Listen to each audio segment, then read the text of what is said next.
剑与魔法的世界遭受着末世危机，竟将未来科技时代的士兵召唤而来拯救世界，却没想到异世界竟也遭受着灭世危机。两个即将迎来末日、完全不同时代的世界相交汇，会产生怎样的火花呢？苦等了1个月，万老师的新作《天敌抗战记》第2话终于是更新了，让我们赶紧来看看继第1话结尾的劲爆展开后，接下来的故事会如何发展吧。请对我们伸出援手吧！听召唤前来拯救世界的救兵对他们这么说着，哈洛几人都懵了。哥哥泽比和帕涅安慰着自己，可能是语言不通吧，伸出援手大概是初次见面之类的意思吧。就在此刻，队长收到了队员的传呼，那边的状况是越来越不妙了。看着伤员痛苦的样子，队长安慰着他，放心吧，异次元传送装置已经成功了，他们的世界已经和平行世界接轨了，这个世界的人们一定会拯救他们的。这下子泽比两人再想欺骗自己显然是不可能了。不过相比起这两货，哈洛还更震惊一点，毕竟不久前在正面遭遇过魔王，那种渴望被拯救的无力感他比谁都迫切。他们原本的计划是由他们勇者负责进攻魔王，而泽比所在的魔导师队伍在暗中启动覆盖整个星球的召唤法阵，将另一个平行世界整个召唤过来拯救他们。可谁也没料到另一个世界的人竟也向他们寻求帮助。这时队长正式向哈洛等人做了自我介绍，他叫凯拉，是反机动战舰小队的队长。泽比也带头将身后的人做了介绍，不过刚介绍完，两人就产生了分歧，一边是觉着对方是靠他们的法阵召唤而来的，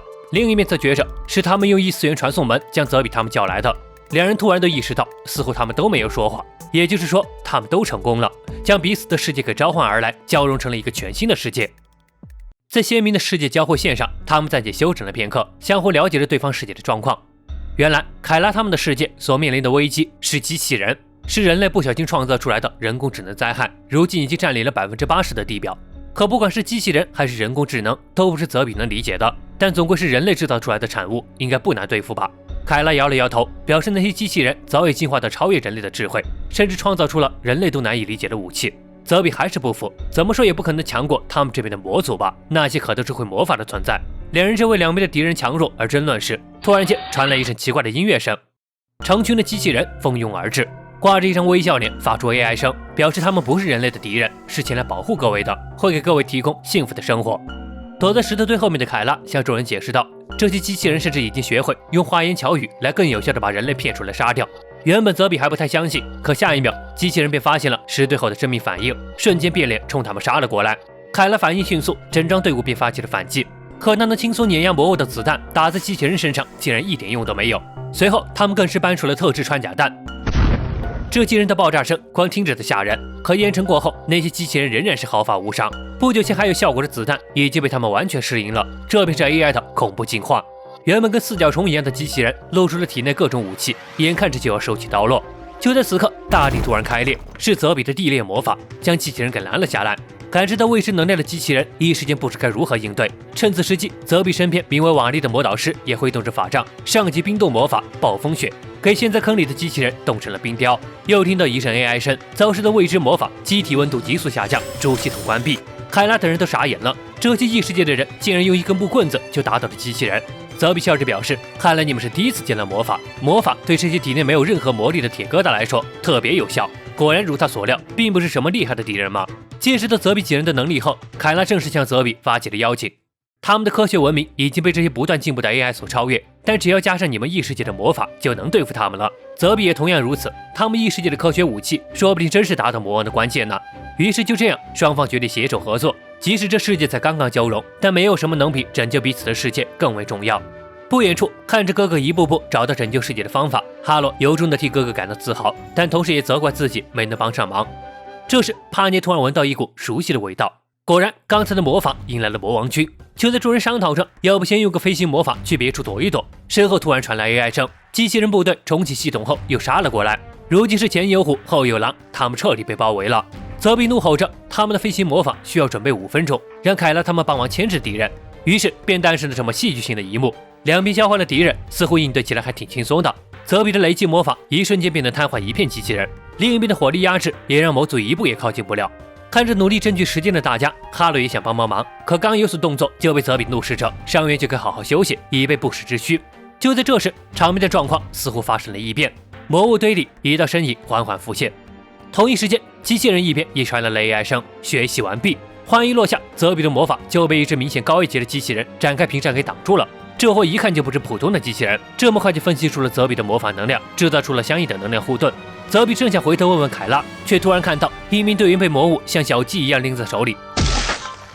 两人自语道：“他是11魔王加奇大人的仆人，魔王军里的战斗干部基瓦，前来确认加奇大人的手下败将勇者的死活。”凯拉可不管男人是谁，扣动了扳机，可宣泄的子弹竟被其全部截下。接着是特制穿甲弹，基瓦手势一起，部位解放。开枪的队员瞬间化为粉末，看得凯拉满脸冷汗。这突然冒出来的敌人干部，战斗力也太超乎常理了。战况瞬间直转而下，两边都陷入了危机。施展飞行魔法的人也即将遭到袭击。刚看到一丝希望的哈洛再一次陷入绝望。明明是为了打倒魔王才叫了救兵，结果却出现了堪比魔王军的新敌人。难道人类终究是逃不过灭亡的命运吗？就在此刻，一辆装甲车碾碎了凯拉身边的魔物冲了出来，是一名队员拿出了赴死的决心，准备和那怪物同归于尽。可对于解放了手臂的基瓦来说，人和车都一样，拎起来跟玩似的。随后重重地砸向了他们。凯拉身后便是那施展飞行魔法的魔导师，他死也不能退。就在这千钧一发间，是哈洛站了出来，手里断剑亮起了璀璨光芒，将砸来的装甲车一刀两断，并怒吼着：“他便是挑战魔王的勇者，他还活着！”可当再一次举起勇气之剑时，那耀眼的光芒瞬间消散。基瓦嘲讽道：“原来是从那破抹布般的内心拼命挤出的最后一点勇气，真是可怜。既然如此，那就由他来取走哈洛的脑袋，拿回去献给魔王大人。”哈洛没有坐以待毙，就算无法会剑战斗，至少也要出一份力。只见哈洛突然朝反方向投出了断剑，在几人的惊诧目光下，径直砸在了那机器人头上，嘴里喃喃道：“就由我来做你们所有人的对手。”话音落下的一刻，基瓦的大手已经笼罩了下来。就在这时，被哈洛吸引目光的机器人感受到异常庞大的能量反应，直接就发动了导弹攻击，目标赫然是魔王干部基瓦。被突然袭击的基瓦也生气了，手臂跟藤蔓一样延伸，一击便贯穿了机器人的胸口。接着往回一拉，冲着机器人说道：“本来看着都是人类的敌人，不打算动手，但你偏偏要来妨碍我。”机器人一边也冒出了修正警戒等级的声音。基瓦决定了，那就把这东西连同人类一块消灭好了。机器人一边也正式将基瓦视为了最优先级攻击对象。而另一边，5分钟的时间已到，群体飞行模仿准备完毕，一道光芒将所有人笼罩，就往天上飞去。这一幕被基瓦捕捉到，伸长了手臂便抓了过去，精准无误地抓住了哈洛。然而下一秒，他的手臂就被一道激光轰直了2截，显然又是身后的机器人干的。三番两次的阻碍他，已经彻底将基瓦惹毛了，开启了全解放模式。机器人一边也开启了全武装形态，一场魔王干部和高级机器人之间的大战即将展开。但对于早已逃之夭夭的哈洛一行人，已经无关紧要了。走昏迷中醒来时，哈洛已经回到了出发前的城堡里。这个城堡是他们世界人类唯一的据点，目前来说还是很安全的。不过一想到这下不只要面对魔王，还要面对另一个世界的机器人，情况也太糟糕了。说到这儿，泽比告诉哈洛，事情还远远不止于此。等哈洛走出房间，才明白了泽比话中的意思。看着城楼下各式各样不同的营场，他恍然醒悟，原来和他们世界接轨的不只有一个世界。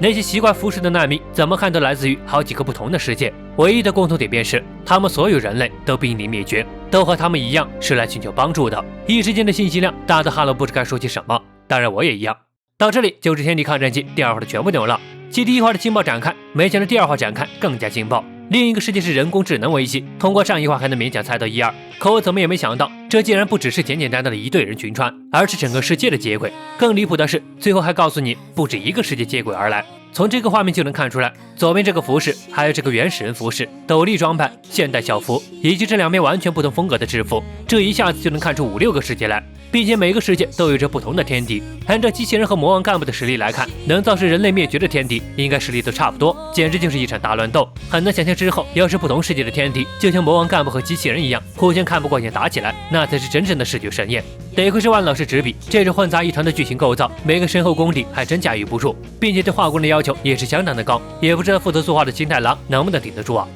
好了，那么喜欢该系列的，别忘了关注我订阅哦，这里有该做最新的更新消息。那么本期视频到这里就结束了，我是麒麟，我们下期再见。